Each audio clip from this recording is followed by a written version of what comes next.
Hi everyone, thanks for joining me and Gil as we read the next chapter from Harry Potter and the Sorcerer's Stone. This week we'll be reading the first half of Chapter 10, Halloween. Malfoy couldn't believe his eyes when he saw that Harry and Ron were still at Hogwarts the next day, looking tired but perfectly cheerful. Indeed, by the next morning, Harry and Ron thought that meeting the three-headed dog had been an excellent adventure, and they were quite keen to have another one. In the meantime, Harry filled Ron in about the package that seemed to have been moved from Gringotts to Hogwarts, and they spent a lot of time wondering what could possibly need such heavy protection. It's either really valuable or really dangerous, said Ron. Or both, said Harry. But as all they knew for sure about the mysterious object was that it was about 2 inches long, they didn't have much chance of guessing what it was without further clues. Neither Neville nor Hermione showed the slightest interest in what lay underneath the dog and the trapdoor. All Neville cared about was never going near the dog again.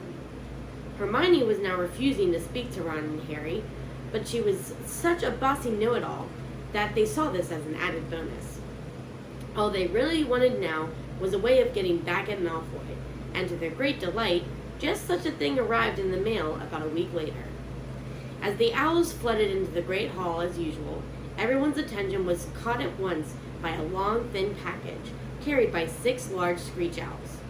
Harry was just as interested as everyone else to see what was in this large parcel, and was amazed when the owl soared down and dropped it right in front of him, knocking his beak into the floor. They had hardly fluttered out of the way when another owl dropped a letter on top of the parcel. Harry ripped open the letter first, which was lucky because it said, "Do not open the parcel at the table. It contains your new Nimbus 2000, but I don't want everyone knowing that you've got a broomstick or they'll all want one. Oliver Wood will meet you tonight on the Quidditch field at 7 o'clock for your first training session. Professor M. McGonagall." Harry had difficulty hiding his glee as he handed the note to Ron to read. "A Nimbus 2000, Ron moaned enviously. I've never even touched one." They left the hall quickly, wanting to unwrap the broomstick in private before their first class.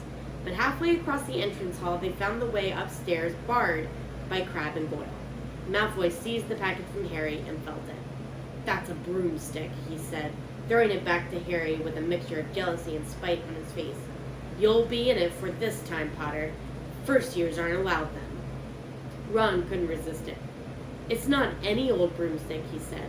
"It's a Nimbus 2000.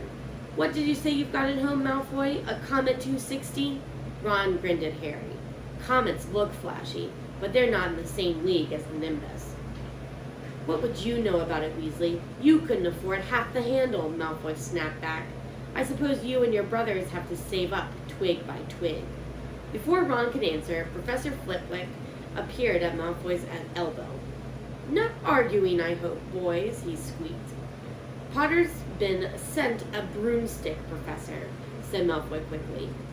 Yes, that's right," said Professor Flitwick, beaming at Harry. "Professor McGonagall told me all about the special circumstances, Potter."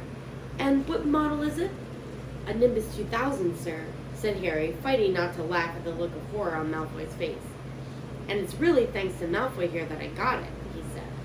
Harry and Ron headed upstairs, smothering their laughter at Malfoy's obvious rage and confusion. "Well, it's true," Harry chortled as they reached the top of the marble staircase. "If he hadn't stolen Neville's Remembrall, I wouldn't be on the team." "So I suppose you think that's a reward for breaking the rules?" came an angry voice just behind them. Hermione was stomping up the stairs, looking disapprovingly at the package in Harry's hand. "I thought you weren't speaking to us," said Harry. "Yes, don't stop now," said Ron. "It's doing us so much good." Hermione marched away with her nose in the air. Harry had a lot of trouble keeping his mind on his lessons that day. It kept wandering up to the dormitory where his new broomstick was lying under his bed, or straying off to the Quidditch field where he'd been learning to play that night. He bolted his dinner that evening without noticing that he was eating, and then rushed upstairs with Ron to unwrap the Nimbus 2000 at last. "Wow," Ron sighed, as the broomstick rolled into Harry's bedspread. Even Harry, who knew nothing about the different brooms, thought it looked wonderful.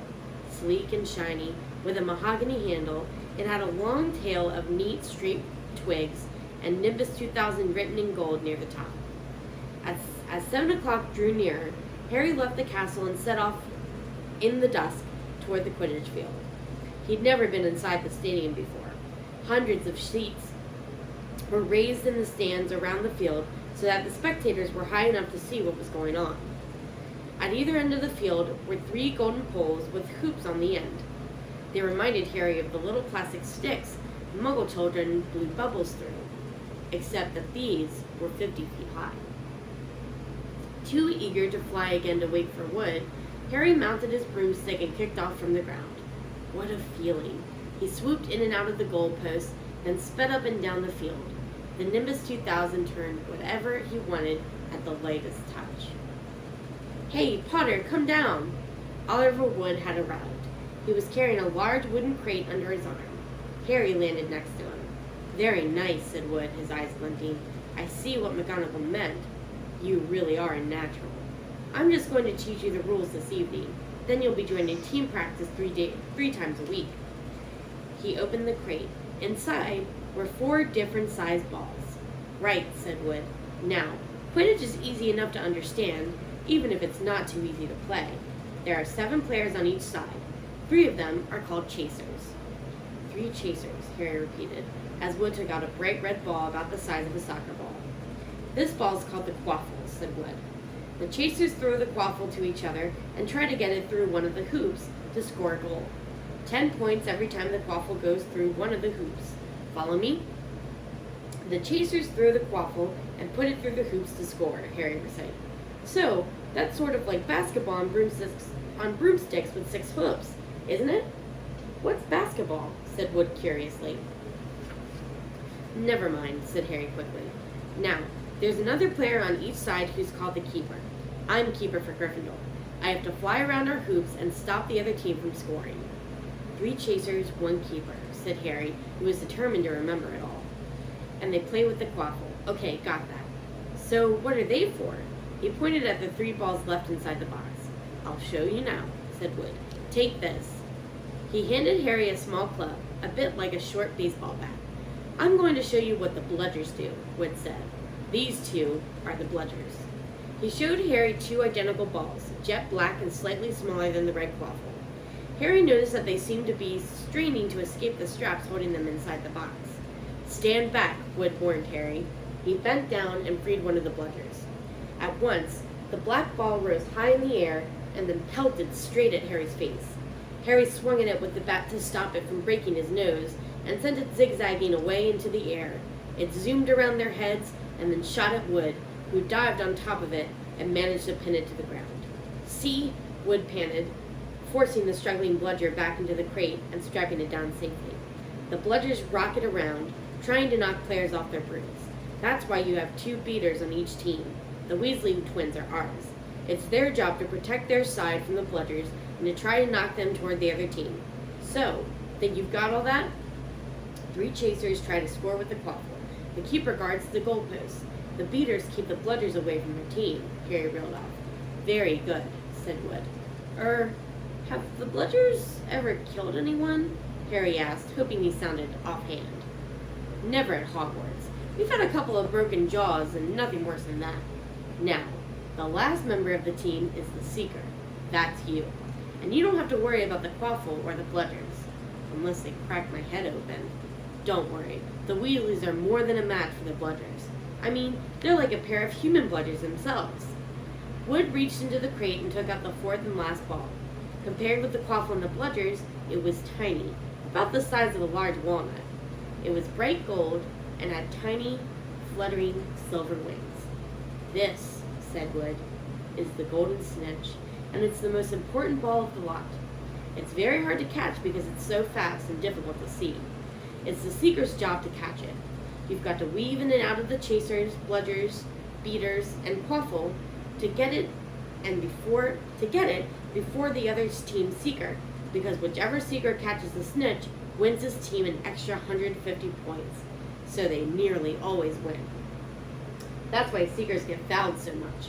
A game of Quidditch only ends when the snitch is caught, so it can go on for ages.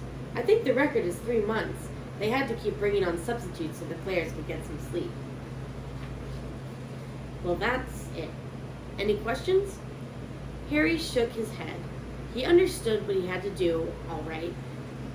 It was doing it that was going to be the problem. We won't practice with the snitch yet, said Wood, carefully shutting it back inside the crate. It's too dark. We might lose it. Let's try you out with a few of these.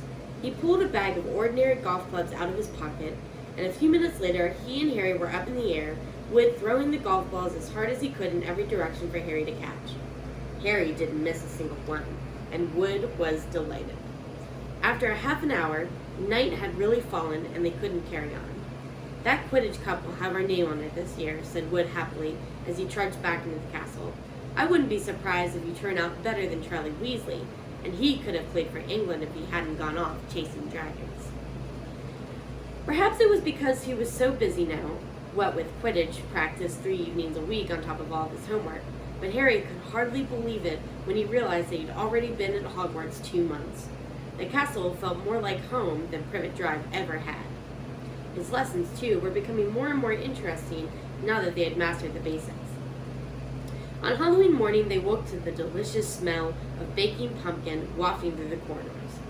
Even better, Professor Flitwick announced in Charms that he thought they were ready to start making objects fly, something that they had all been dying to try since they had seen him make Neville's toad zoom across the classroom.